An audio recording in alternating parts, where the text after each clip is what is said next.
करी जीना हजूरी टुक मित्रा की पूरी. From struggling in Hindi to get marks to 90 marks in Hindi in class 10th board examination 2025. Yes, this is me. I got 90 marks in Hindi in class 10. Always in Hindi I used to struggle a lot, but in exams I followed some tips and tricks which I am sharing to you. So पहले breakdown कर लेते हैं हिंदी को. Hindi, grammar, literature, writing section. इस video में हम वो बताएंगे जो हम फॉलो किए थे. नेसेसरी नहीं कि सबका सेम हो, but you can take idea from this. मेरा हिंदी तो बहुत ख़राब भी नहीं, बट उतना सही नहीं था. मेरा हिंदी में लगभग ठीक ठाक मार्क्स आ जाता था, बट हमको हिंदी में उतना इंटरेस्ट नहीं था. तो I use to follow some tricks and tips like grammar को कभी समझ नहीं आया, बिल्कुल नहीं. सो तो हम इसमें क्या करते थे, शॉर्ट नोट्स टाइप बना लेते थे. उसके बाद वीडियो लेक्चर से देख देख के जैसे ग्रामर को हम ट्राई करते थे सीखने का, क्योंकि स्कूल में हमको उतना हिंदी समझ में नहीं आता था. वीडियोस के थ्रू हम ग्रामर में थोड़ा सा एग्जाम से पहले हमको हर एग्जाम से पहले देखना पड़ जाता था ग्रामर का वीडियो, क्योंकि फिर भूल जाते थे. और इस पर हम बाद में आते हैं. पहले लिटरेचर बताते हैं. लिटरेचर में भी हम वही ट्रिक फॉलो करते थे. स्टोरी को या तो एनसीईआरटी से रीड करते थे, मतलब ये भी करना ही है, एनसीईआरटी रीड मल्टीपल टाइम्स कर सकते हो. हिंदी के लिए भी सब टाइम निकालो, मार्क्स में अच्छा जाता है. स्टोरी एनसीईआरटी रीड, फिर then video lecture, short video lecture. पढ़ लिया अक्षय का शायद कोई एनसीईआरटी एक्सप्लेन किया हुआ है, तो वहाँ से देख सकते हो. नहीं तो फिर पीडब्ल्यू का लास्ट ईयर जो हिंदी का लेक्चर हुआ था, वो सबसे शॉर्ट लेक्चर होता है, आधा घंटा का एक चैप्टर. और ये सब चीज़ देख सकते हो.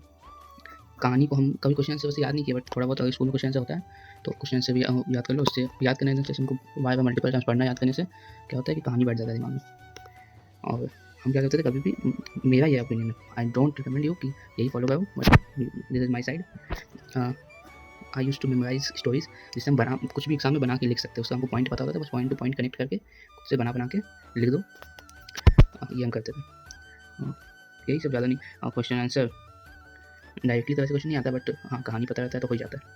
फिर राइटिंग सेक्शन में फॉर्मेट बहुत इंपॉर्टेंट है.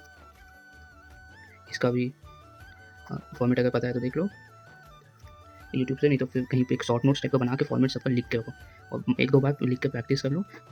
लेटर्स ये सब को हाफ ईयरली में ये सब चीज़ काम आएगा जो बता रहा हूँ. लेटर्स को लिख के प्रैक्टिस कर सकते हो अगर हाफ ईयरली में ऐसा करने से रिजल्ट आ गया तो ठीक है.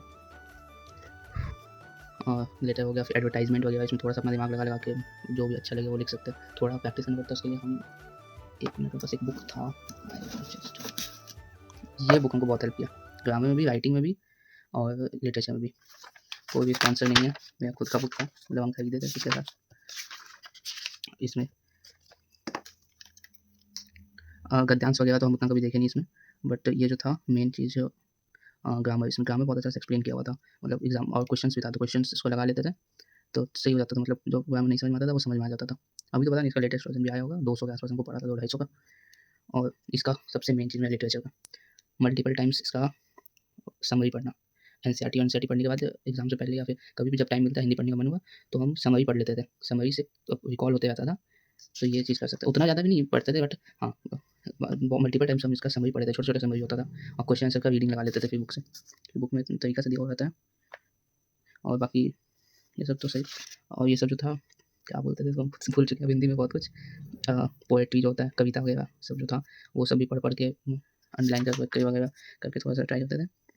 उसके बाद अनुच्छेद लेखन वगैरह तो मेरा थोड़ा सा बचपन से सही था, मतलब हम बना के लिख सकते थे. बट हाँ फॉर्मेट वगैरह देख के जाना बहुत ज़रूरी होता था, और थोड़ा बहुत माइंड में कि कैसे बनाना है. एक दो सैम्पल, जैसे इसमें बहुत से सैम्पल दिया हुआ है, लेकिन 199 पे ये बुक हमको बहुत हेल्प किया था पढ़ने में. अब इसमें जैसे कि अनुच्छेद लेखन, इसका बहुत सारे एग्जाम्पल्स हैं, तो एग्जाम्पल्स को रीड कर लेते तो पता चल जाता था कि कैसे कौन सा टॉपिक को इंक्लूड करना होता है, किस टाइप का इंपॉर्टेंस किसको देना है. फिर पत्र लेखन में भी बचपन से जो है वही चलते आ रहा था, तो उसमें ज़्यादा प्रॉब्लम हुआ नहीं. एक बार प्रैक्टिस करने, देख के भी लिख लेने से याद तो मतलब हल्का रिकॉल होते आता है. फिर ईमेल वगैरह, सौवित्र तो हमको आज तक समझ में नहीं आया, तो हम ईमेल ही लिखते थे हमेशा. फिर विज्ञापन और संदेश में, विज्ञापन मुझे ज़्यादा पसंद था क्योंकि शॉर्ट में हो जाता था. कुछ भी ड्राइंग बना दो और फिर उसके बाद में एक दो कविता लिख दो और थोड़ा सा एक्सप्लेन कर दो.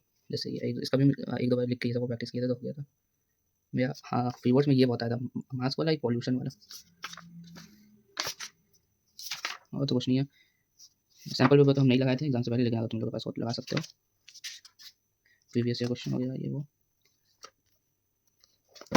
बाकी पढ़ते रहो, मज़ा करो। यहाँ अपने भी अपने नहीं होते, तू तो पराई और फिर भी संभाला है। हम टूटे हुए ख्वाब सजाते थे, तूने तो टूटा इंसान सजाया है। तू काफी हसीन सी चीज है, खोके तू लोगों को दुआ दे जाती है।